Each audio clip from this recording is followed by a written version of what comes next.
তো মন মেলা কথা নাই, মই কোনো কামে মন মেলি নকৰোঁ। মন মেলি এটাই কৰোঁ, সমাজ সেৱা। সমাজক ভাল পাওঁ, জাতিক ভাল পাওঁ আৰু ছাত্ৰ অৱস্থাৰ পৰা ৰাজনৈতিক অহা 2020লৈকে সমাজৰ লগতে আছোঁ। গতিকে সমাজৰ বহুত সমস্যাটো মই বুজি পাওঁ, মই জানো আৰু সেই সমস্যাবিলাক ৰাজনৈতিক সদিচ্ছা থাকিলে সমাধান কৰিব পাৰে, এই কথাটো মই জানো। তো সেইকাৰণে আজি আমাৰ সকলোৰো যিটো দায়িত্ব, সেইটো আমি দায়িত্ব পালন কৰি আছোঁ। কোনো বিধায়ক হোৱা মোৰ জীৱনৰ সপোন নহয়, MCLA হোৱা সপোন নহয়, কোনো MP হোৱাৰ এইটো জীৱনৰ ব্যক্তিগত এটা সপোন নহয়। এইটো দল কৰাৰ কাৰণে আজি দলত তেনেকুৱা এটা পৰিৱেশ আহিছে, তেনেকুৱা এটা সিদ্ধান্ত হৈছে আৰু এইখিনি সময়ত আমি বিভিন্ন দায়িত্ব থাকি সমাজটোক সেৱা কৰিব লাগে।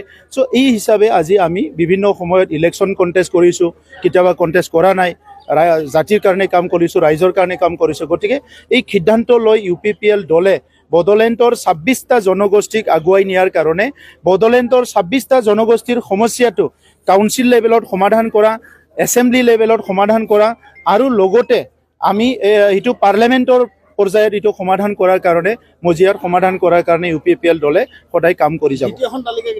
সোনকালে ওলাব।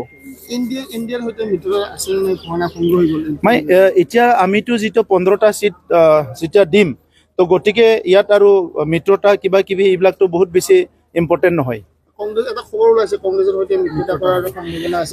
এতিয়ালৈকে তেনেকুৱা একো নাই, আলোচনা বিভিন্ন দলৰ লগত চলি আছে। যিহেতু আমি ইণ্ডিপেণ্ডেণ্ট হৈ গ'লোঁ, অকলে নিৰ্বাচন খেলিলোঁ, গতিকে আমি ABC চবৰ লগতো কথা পাতিব পাৰোঁ আৰু সেই কথাবিলাক চলি আছে।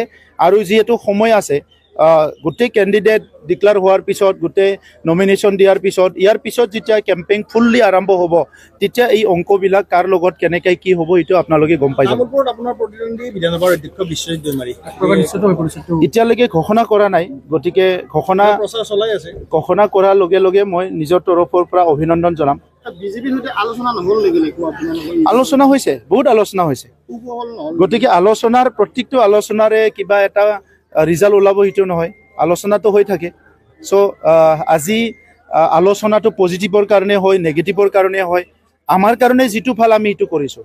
আমি যি কাম কৰি ৰাইজক সেৱা কৰিব পাৰোঁ, যি কাম কৰিলে দলে মানে নিজৰ স্থিতিটোত ষ্ট্ৰং কৰি পেলাই, শক্তিশালী কৰি পেলাই ৰাইজক সেৱা কৰিব পাৰে, এই সিদ্ধান্তটো UPPL দলে লৈছে। ক'ব পাৰি যে বিজেপিৰ সৈতে আলোচনা সফল নহ'ল, বেছি গুৰুত্ব দিয়া নাই। চাওক, গুৰুত্ব দিয়া নিদিয়াৰ কথা নাই।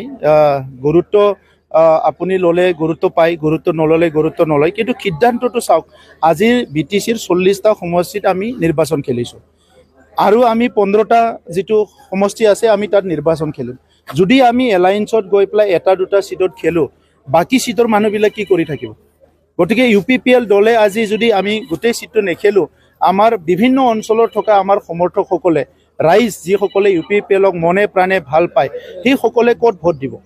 চ' গতিকে আজি ৰাইজৰ কথা চিন্তা কৰি UPPL দলে আমি ৰাইজৰ লগত, আৰু আজিৰ কথা নহয়, অনাগত দিনত 20-25 বছৰত বা তাৰ পিছলৈকে দলটো শক্তিশালী কৰি ৰাইজৰ কাৰণে কাম কৰি অঞ্চলটো আগুৱাই নিয়াৰ কাৰণে পৰিকল্পনা কৰিহে আমি এই সিদ্ধান্তটো লৈছোঁ।